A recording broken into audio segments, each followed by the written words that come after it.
ao longo da história da filosofia, você vê que a obsessão da análise lógica esqueceu o seguinte: tudo o que nós dizemos, toda a nossa experiência linguística e, portanto, a experiência lógica também, ela é uma parte da experiência humana. Ela não é a totalidade da experiência humana. Ela é só um pedacinho. Tá certo? Portanto, sem uma análise preliminar da própria experiência, da estrutura da experiência, a análise lógica é impossível, tá certo? Inviável ou não quer dizer nada. É uma coisa inteiramente vazia, quer dizer, você está apenas analisando palavras.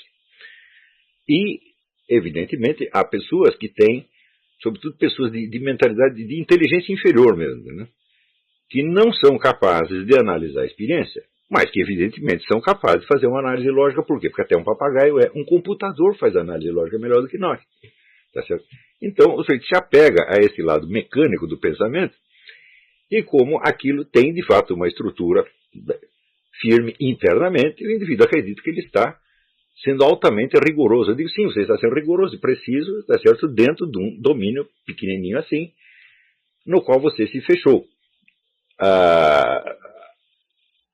Aquele lembrete que é feito pelo Wilhelm Worringer no livro Estilo Gótico, de que nas sociedades mais primitivas, portanto as mais indefesas perante a natureza, você pega lá um grupinho de índios solto no meio do Xingu, que nunca foi contactado pela civilização, a arte desses camaradas tende a ser uma arte abstrata, nunca concreta. Eles nunca representam a natureza, é só figura geométrica. Depois, quando começam gradativamente a representar a figura da natureza, ainda são reduções geométricas. Dizem que os gatos só veem as coisas geométricas. Quando ele vê uma bolinha aqui, um quadrado aqui, duas linhas retas assim. Né? Então, é uma estética de gato. Então, por que isso acontece? Justamente porque essas sociedades, elas estão desamparadas perante a natureza, e a natureza é, para eles, uma coisa assustadora. Né? Uma vez conversando com Orlando Vilas Boas, ele disse, olha, só esse pessoal aqui da cidade de São Paulo imagina que o índio está muito bem integrado na natureza. Eles têm terror pânico da natureza. Eles nunca vão para o mato. Só vai os caras que são experientes, são caçadores há 20, 30 anos, então eles sabem o que estão fazendo. O resto fica ali fechadinho na tábua e não anda mais de 100 metros para dentro, não. Eles têm horror disso. E tem razão para ter horror, por quê? Porque eles não têm meios de se defender daquilo. Então, isso aí se reflete numa reação natural da mente humana de fugir para um mundo idealizado onde você tem algum controle do que está se passando. E daí o geometrismo da arte primitiva. Esse pessoal que é obcecado por lógica e por rigor e precisão é exatamente a mesma coisa. Quer dizer, o mundo é complicado demais para eles. Então o que você faz? Você se fecha num domínio no qual você tem plenos poderes sobre o que você está fazendo e você desiste da análise da realidade, se fecha dentro daquele treco lógico e acha que está fazendo uma grande coisa. Então, quando Bertrand Russell e Rudolf Carnap começaram com esse negócio de análise lógica, eles disseram duas coisas. Em primeiro lugar, qualquer termo qualquer termo que faça sentido, tem que corresponder a algum dado sentido, algum objeto que você possa ter acesso sensorialmente. Porém, o que é o termo, o que é a palavra que você usa para designar isso? A palavra é uma tradução do objeto? É uma cópia do objeto? Não. Daí eles disseram uma coisa que os seus discípulos raramente prestaram atenção. O termo é uma reconfiguração lógica possível do objeto. Né? Possível quer dizer, poderia ter outras reconfigurações. Mesmo porque um objeto, como nós estamos careca de saber do tempo de Aristóteles, ele pertence a várias essências ao mesmo tempo. Né? Por exemplo, aqui nós estamos vendo uma mesa. Bom, ela é um objeto sensorial, mas ela é também uma mercadoria. Ela pertence a uma outra essência. Né? E também ela tem, além de ser um objeto sensível, ela tem um determinado uso. E, se ela fizer parte do patrimônio do indivíduo, então ela pertence a uma outra essência e assim por diante. Então, isso quer dizer que nenhum objeto do mundo pode ser definido apenas pela sua essência. Ora, o que você obtém quando você define uma palavra? Você define uma essência e não um objeto. Né? Isso quer dizer que você só está pegando o objeto sob um aspecto possível. Tá? O que acontece, então, se você, fugindo da imprecisão da linguagem, você definir rigorosamente todos os termos que você está usando. Você está trocando, em primeiro lugar, trocando todos os objetos pelas suas essências. Tá?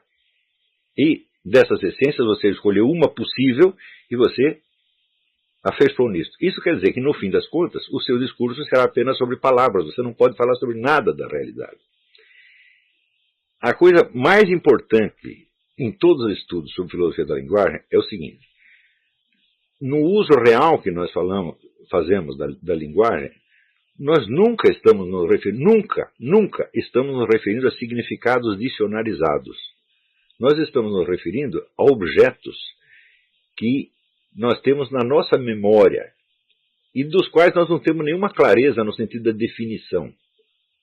Por exemplo, se a pessoa me fala de um sofá, bom, pode me ocorrer a imagem de um sofá e não a definição do sofá. Não é isso?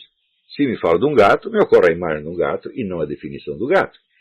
E essas recordações, que são, vamos dizer, o fundo da nossa linguagem, é o que nós estamos trocando, é essa a matéria do intercâmbio.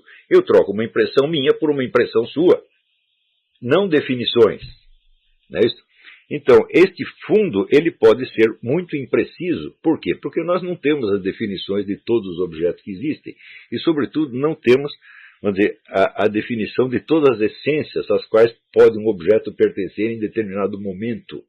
Porque, para isso, seria preciso uma interpretação da linguagem que, primeiro, desbastasse toda, vamos dizer, a incerteza semântica que tem, e daí você obter as definições. Né? Então, isso quer dizer que na nossa comunicação diária, inclusive científica, nós não precisamos das definições, porque nós não estamos falando sobre palavras, estamos falando sobre coisas. Né? Então, eu expresso uma impressão que eu tenho, uso uma palavra, que não precisa ser no exato significado dicionarizado, e isso evoca na outra pessoa uma impressão que está na memória dela e que é análoga a essa, e às vezes é até a mesma. E isso é mais do que suficiente para a comunicação, tá certo? E é por isso que eu digo que essa daí é a famosa tese, que eu já repeti aqui, o mundo é o mediador de toda a linguagem. Se você retira o mundo, e os discursos ficam no vazio, eles não podem significar mais nada, eles só podem significar palavras, são uma troca de essências abstratas. Então, isso quer dizer que a consequência última do formalismo lógico será impossibilitar qualquer comunicação sobre qualquer coisa, que é uma coisa que um bebê que está aprendendo a falar já sabe. Né? Um bebê, na verdade, ele não tem a definição de nada, ele só tem as impressões sensíveis. Né? Se ele precisasse ter a definição, ele precisaria saber falar antes de falar, né? O que é impossível. Então isso quer dizer que a precisão da linguagem não garante de maneira alguma a precisão do conhecimento respectivo. Né? Então,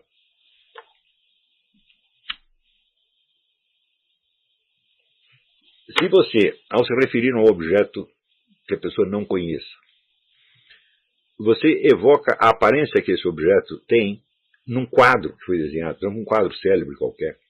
Tal coisa, tal como aparece no quadro do fulano de tal. Isso não é suficiente? Claro que é suficiente. A pessoa sabe do que você está falando. Deu muito bem, agora defina. Né? Quer dizer, a definição de um só objeto pode levar muitas e muitas páginas. Então, eu me lembro, por exemplo, de um estudo fenomenológico que o Ortega y Gasset fez sobre a moldura dos quadros. E o negócio é bastante complicado. Por que os quadros têm molduras? Se só lançar essa pergunta, você já criou uma confusão dos diabos, né? Então, isto quer dizer que quanto mais nós nos aproximamos da precisão vocabular perfeita, menos essa linguagem serve para nós falarmos de qualquer coisa real.